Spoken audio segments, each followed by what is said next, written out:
Hi welcome back to my channel. இந்த வீடியோவில் Oswal pumps லிமிடெடோட ஐபிஓ ரிவ்யூ தான் பார்க்க போகிறோம். வாங்க வீடியோவுக்கு போகலாம். இந்த கம்பெனி இன்கார்பரேட் செய்யப்பட்ட வருடம் 2003. இவங்க பேசிக்கலி பம்ப்ஸை மேனுஃபேக்சர் பண்ணுறது டிஸ்ட்ரிபியூட் பண்ணுறதா மெயின் பிஸ்னஸாக பண்ணுறாங்க. இந்த கம்பெனிக்கு கிட்டத்தட்ட 22 வருஷத்துக்கு மேலே இண்டஸ்ட்ரி எக்ஸ்பீரியன்ஸ் இருக்குது. இவங்க மேனுஃபேக்சர் பண்ணுற பம்ப்ஸுக்கு தேவையான இன்ஜினியரிங் சொல்யூஷன்ஸ், அப்புறம் ப்ராடக்ட் டிசைன், மேனுஃபேக்சரிங், டெஸ்டிங் இது எல்லாமே அவங்க இன்ஹவுஸ் மேனுஃபேக்சரிங் பிளான்ட்லேயே பண்ணிக்கிறாங்க. இந்த company fully integrated turnkey solar pumping system provide பண்ணுறதுல இந்தியாவில் ஒன் ஆஃப் த லீடிங் பிளேயராக இருக்காங்க. இந்த கம்பெனியோட ப்ராடக்ட் போர்ட்ஃபோலியோவில் பல்வேறு ப்ராடக்ட்ஸ் இருக்குது.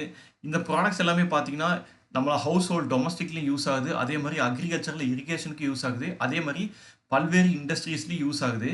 இவங்க மேனுஃபேக்சர் பண்ணுற சில ப்ராடக்ட்ஸ் என்னன்னு பார்த்தீங்கன்னா சோலார் பம்ப்ஸ், அப்புறம் submersible pumps, monoblock pumps, pressure pumps, sewage pumps, electronic motors, submersible winding wires and cables, அப்புறம் எலக்ட்ரிக் பேனல்னு சொல்லி பல்வேறு ப்ராடக்ட்ஸையும் இவங்க மேனுஃபேக்சர் பண்ணுறாங்க. இந்த கம்பெனி கவர்மெண்ட்டோட பிஎம் குசும் ஸ்கீமில் பெருமளவு பெனிஃபிட் அடைஞ்சிருக்குன்னு சொன்னால் கண்டிப்பாக மிகையாகாது.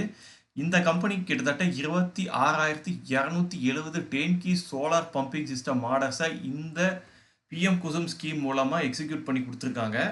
அது எங்கேன்னு பார்த்தீங்கன்னா ஹரியானா, ராஜஸ்தான், உத்தரப்பிரதேஷ், மகாராஷ்டிரா போன்ற ஸ்டேட்ஸில். இந்த கம்பெனிக்கு ஒரே ஒரு மேனுஃபேக்சரிங் பிளான்ட் இருக்குது. அது எங்கே இருக்குதுன்னு பார்த்தீங்கன்னா ஹரியானா ஸ்டேட்டில் இருக்குது. இவங்க இந்த மேனுஃபேக்சரிங் பிளான்ட் மூலமாக ஒரு வருடத்தில் ஸ்டெயின்லெஸ் ஸ்டீல் பம்ப்ஸ் பார்த்தீங்கன்னா 1160 மெட்ரிக் டன்னுக்கு மேனுஃபேக்சரிங் பண்ணுறாங்க. அதே மாதிரி காஸ்ட் அயர்ன் பம்ப்ஸ் பார்த்தீங்கன்னா 2366 மெட்ரிக் டன்லையும், ஸ்டெயின்லெஸ் ஸ்டீல் மோட்டார்ஸ் பார்த்தீங்கன்னா 1314 மெட்ரிக் டன்லையும், அதே மாதிரி காஸ்ட் அயர்ன் மோட்டார்ஸ் பார்த்தீங்கன்னா 561 மெட்ரிக் டன்கிற வீதத்தில் ஒரு வருஷத்துக்கு இவங்க மேனுஃபேக்சரிங் பண்ணுறாங்க. இந்த கம்பெனிக்கு as of December 2024 throughout the India 925 distribution network இருக்குது. இவங்க பிஸ்னஸ் இந்தியாவில் மட்டும் பண்ணல, இவங்களோட ப்ராடக்ட்ஸை வெளிநாடுகளுக்கு ஏற்றுமதி பண்ணுறாங்க. இன்ஃபேக்ட் இவங்களோட ப்ராடக்ட்ஸ் பார்த்தீங்கன்னா ஏஷியா பசிபிக்கில் இருக்க சில கண்ட்ரீஸ்க்கும், அதே மாதிரியே மிடில் ஈஸ்ட் கல்ஃப் கண்ட்ரீஸில் சில கண்ட்ரீஸ்க்கும், அதே மாதிரியே நார்த்தன் ஆஃப்ரிக்காவில் இருக்கிற சில கண்ட்ரீஸ்க்கும் இவங்களோட ப்ராடக்டை மேனுஃபேக்சர் பண்ணி எக்ஸ்போர்ட் பண்ணுறாங்க. ஸோ இதுதான் ஓஸ்வால் பம்ப்ஸ் பேசிக்கலி பண்ணுற பிஸ்னஸ். இப்போது இந்த கம்பெனியோட ஐபிஓ டீட்டெயில்ஸ் பார்த்தலாம். ஐபிஓ மூலமாக இந்த கம்பெனி திரட்ட போகிற மொத்த பணத்தோட மதிப்பு எவ்வளோன்னு பார்த்தீங்கன்னா 1387 கோடி. ஐபிஓ 13 ஜூன்லேருந்து 17 ஜூன் வரைக்கும் ஓப்பனாக இருக்கும் அப்ளை பண்ணுறதுக்கு. இதுக்காக கம்பெனி செட் பண்ணியிருக்க ப்ரைஸ் பேண்ட் என்னென்னு பார்த்தீங்கன்னா லோவர் ப்ரைஸ் பேண்டாக 584 ரூபாயும், அப்பர் ப்ரைஸ் பேண்டாக 614 ரூபாயும் செட் பண்ணியிருக்காங்க. ஒரு லாட்டுக்கு 24 ஷேர் வாங்குற மாதிரி இருக்கும். ஒரு லாட்டு ஷேர் அப்பர் ப்ரைஸ் பேண்டான 614 ரூபாயில் வாங்குறதுக்காக செலவு எவ்வளோன்னு பார்த்தீங்கன்னா 14,736 ரூபாய் ஆகுது. Share allotment date 18th June, share refund date 19th June, share listing date 20th June. இந்த இஷ்யூவில் 1.45 கோடி ஷேர் ஃப்ரெஷ்ஷாக இஷ்யூ பண்ணுறாங்க. அதுபோக 81 லட்சம் ஷேரை ஆஃபர் ஃபார் சேலாகவும் இஷ்யூ பண்ணுறாங்க. போஸ்ட் ஐபிஓ இந்த ஷேரோட மார்க்கெட் கேபிட்டல் எவ்வளோ இருக்குன்னு பார்த்தீங்கன்னா ஆல்மோஸ்ட் 7,000 கோடியாக இருக்க போகுது. இது ஒரு ஸ்மால் கேப் கம்பெனியாக தான் இருக்க போகுது. இன்னைக்கு தேதிக்கு இந்த ஷேரோட கரண்ட் கிரே மார்க்கெட் ப்ரீமியம் எவ்வளோன்னு பார்த்தீங்கன்னா 88 ரூபாயாக இருக்குது. அதாவது ஒரு ஷேர் அப்பர் ப்ரைஸ் பேண்டில் பார்க்கும்போது 702 ரூபாய்னு சொல்லி ட்ரேட் ஆகிட்டு இருக்கு கிரே மார்க்கெட்டில். அடுத்ததான் கம்பெனியோட ஃபினான்ஷியல்ஸ் பார்த்தலாம். ஃபினான்ஷியல்ஸை பொறுத்த வரைக்கும் 2022 மார்ச்லையும் 2023 மார்ச்லையும் ஒரு மார்ஜினல் இம்ப்ரூவ்மெண்ட் தான் காமிச்சிருக்காங்க அவங்க ஃபினான்ஷியல்ஸில். இதே 2024 மார்ச்சில் பார்த்தீங்கன்னா டிராஸ்டிக் சேஞ்சஸ் தெரியுது. இன்ஃபேக்ட் 2022 2023 கம்பேர் பண்ணும்போது 2024 அவங்களோட ரெவென்யூ பன்மடங்கு உயர்ந்திருக்கு. ப்ராஃபிட் ஆஃப்டர் டேக்ஸ் பார்த்தீங்கன்னா கிட்டத்தட்ட 3 டைம்ஸ் இன்க்ரீஸ் ஆயிருக்கு. நெட்ஒர்த்தும் 3 டைம்ஸ் இன்க்ரீஸ் ஆயிருக்கு. ரிசர்வ்ஸ் அண்ட் சர்ப்ளஸும் பார்த்தீங்கன்னா 3 டைம்ஸ் இன்க்ரீஸ் ஆயிருக்கு. ஸோ எல்லா மெட்ரிக்லையுமே 2024 பார்த்தீங்கன்னா 2022 2023 ஃபினான்ஷியல் இயரோட நல்லா பர்ஃபார்மன்ஸ் கொடுத்துருக்காங்க இந்த கம்பெனி.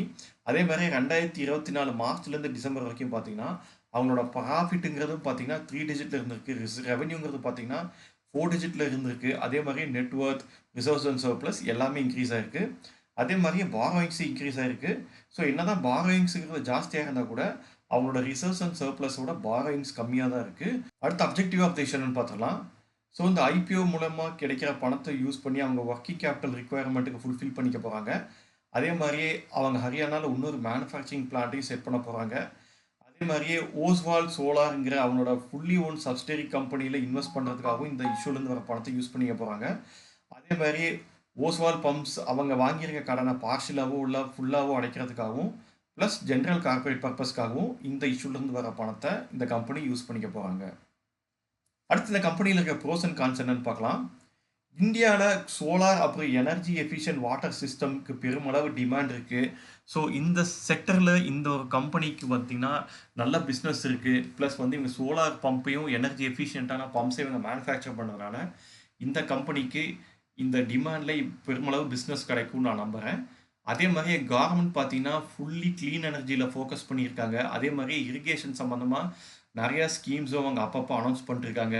இவங்க பிஎம் குசும் ஸ்கீம் மூலமாக ஆல்ரெடி பெனிஃபிட் அடைஞ்சிருக்காங்க. ஸோ கவர்மெண்ட்டோட ட்ரஸ்ட் இதில் இருக்குங்கும்போது இந்த மாதிரி கம்பெனிஸ்க்கு பெனிஃபிட் ஆகிறதுக்கு வாய்ப்புகள் அதிகமாகவே இருக்குது. அது மட்டும் கிடையாது, என்னதான் இந்த கம்பெனி ஒரு சின்ன கம்பெனியாக இருந்தாலும் லாஸ்ட் 2-3 இயர்ஸில் பார்த்தீங்கன்னா அவங்களோட டிஸ்ட்ரிபியூஷன் நெட்ஒர்க்கை 600லேருந்து 945ன்னு சொல்லி இன்க்ரீஸ் பண்ணியிருக்காங்க. ஸோ இதுலேருந்து இந்த கம்பெனியோட பிஸ்னஸ் நெட்ஒர்க் இந்தியாவில் வந்துட்டு விரிவடைஞ்சிட்டு வருது. அதுக்கேற்ற மாதிரி பிஸ்னஸ் எக்ஸ்பேண்ட் ஆகிட்டு இருக்கு. ஸோ இவங்களோட ப்ராடக்ட்ஸ் பார்த்தீங்கன்னா அக்ரிகல்ச்சர்லேயும் யூஸ் ஆகுது, டொமஸ்டிக்கில் நம்ம வீடுகள்லையும் யூஸ் பண்ணுறோம், அதே மாதிரி நிறைய இண்டஸ்ட்ரீஸ்லையும் யூஸ் பண்ணுறதுனால இவங்களோட ப்ராடக்ட் வந்து டைவர்சிஃபைடாக எல்லா செக்டர்லையும் யூஸ் ஆகுதுங்கிறனாலேயே பார்த்தீங்கன்னா இவங்களுக்கு எப்பயுமே பிஸ்னஸ் இருந்துக்கிட்டே இருக்கும் அப்படிங்கிறத நான் ஆணித்தனமாக நம்புகிறேன். இதெல்லாமே இந்த கம்பெனியில் இருக்கிற ப்ரோஸான விஷயமா நான் பார்க்குறேன். அடுத்து இந்த கம்பெனியில் இருக்க நெகட்டிவான விஷயம், அதான் கான்ஸான விஷயமா நான் எதை பார்க்குறேன்னு பார்த்தீங்கன்னா, ஆஸ் ஆஃப் டுடே இந்த கம்பெனிக்கு ஒரே ஒரு மேனுஃபேக்சரிங் பிளான்ட் மட்டும்தான் இருக்குது. ஸோ இந்த பிளான்ட்டை மட்டும்தான் நம்பியிருக்காங்க இவங்களோட ப்ராடக்டை மேனுஃபேக்சரிங் பண்ணுறதுக்கு. சப்போஸ் இந்த மேனுஃபேக்சரிங் பிளான்ட்டில் ஏதோ ஒரு அசம்பாவிதம் நடந்துருச்சுன்னு வச்சுக்கோங்க, ஏதோ ஒரு ஃபயர் ஆக்சிடென்ட் ஆகிடுச்சு, இல்லாட்டி பிளான்ட்டை வந்து அவங்க மெயின்டெனன்ஸ்க்காக ஷட் டவுன் பண்ணிட்டாங்கன்னா அந்த டைம்லலாம் இவங்களால ப்ராடக்டை மேனுஃபேக்சர் பண்ணி அவங்களோட எண்ட் கஸ்டமருக்கு கொடுக்க முடியாது. ஸோ இதனால் அவர் பிஸ்னஸில் வந்து தோய்வடைய வாய்ப்பு இருக்குன்னு நான் நம்புகிறேன். அடுத்து பார்த்தீங்கன்னா கவர்மெண்ட் என்னதான் ரினியூபிள் எனர்ஜி க்ளீன் எனர்ஜி சம்மந்தமாக அப்பப்போ நிறைய ஸ்கீம் அனௌன்ஸ் பண்ணாலும் நிறைய அமௌண்ட்டை வந்துட்டு இதுக்காக செலவு பண்ணாலும் பாலிசிங்கிறது வந்து எப்போ வேணால் சேஞ்ச் ஆக சான்ஸ் இருக்குது. ஸோ கவர்மெண்ட்டோட பாலிசிங்கிறது ரினியூபிள் எனர்ஜியில் எப்போ சேஞ்ச் ஆகுதோ அப்போ வந்து இந்த மாதிரி கம்பெனிக்கு வந்து ஒரு அட்வர்ஸ் எஃபெக்டை கொண்டு வரதுக்கும் வாய்ப்பு இருக்குது. ஸோ கவர்மெண்ட்டோட பாலிசிங்கிறது வந்து ரினியூபிள் எனர்ஜியோட ஃபேவராக இருக்க வரைக்கும் இந்த மாதிரி கம்பெனிக்கெல்லாம் பெனிஃபிட்டாக இருக்கும்னு நான் நம்புகிறேன். சப்போஸ் பாலிசியில் ஏதோ மாற்றங்கள் ஏற்படும் போது இந்த மாதிரி கம்பெனி இதனால வந்து ஒரு சின்ன செட்பேக்கை ஃபேஸ் பண்ணுறதுக்கு சான்சஸ் இருக்குன்னு நான் நம்புகிறேன். அடுத்து பார்த்தீங்கன்னா இந்த மாதிரி கம்பெனி வந்து ஸ்மால் சைஸில் தான் ரன் ஆகிட்டு இருக்கு. இவங்க சக்தி பம்ப்ஸ் அளவுக்கோ சிஆர்ஐ பம்ப்ஸ் அளவுக்கோ டெக்ஸ்மோ மோட்டர் அளவுக்கோ பெரிய கம்பெனி கிடையாது.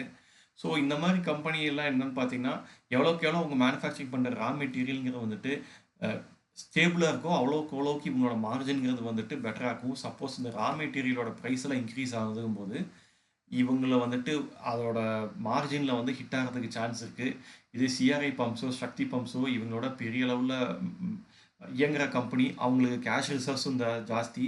ஸோ இவங்க கேஷ் ரிசர்வ்ஸுங்கிறது டெப்டோட கொஞ்சம் தான் ஜாஸ்தியாக இருக்குங்கும்போது சப்போஸ் ரா மெட்டீரியல் காஸ்ட்டெல்லாம் இன்க்ரீஸ் ஆகும்போது இவங்களுக்கு மார்ஜினில் ஒரு பெரிய ஹிட் ஆகும்போது அது வந்துட்டு அட்வர்ஸ் எஃபெக்ட் இவங்களோட ஃபினான்ஷியல் ஸ்டேட்மெண்ட்டில் காட்டும்.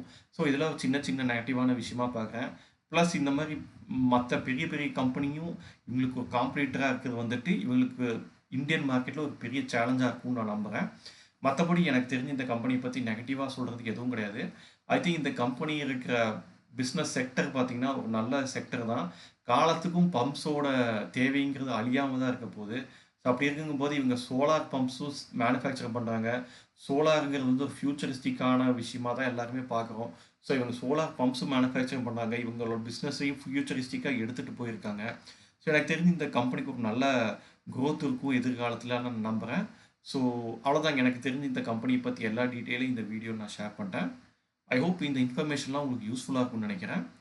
இந்த வீடியோவை பற்றி உங்களுடைய கருத்துக்கெல்லாம் மறக்காமல் கமெண்ட் செக்ஷனில் சொல்லுங்கள். மீண்டும் வேற ஒரு வீடியோவில் சந்திக்கலாம். அது வரைக்கும் பை பாய்.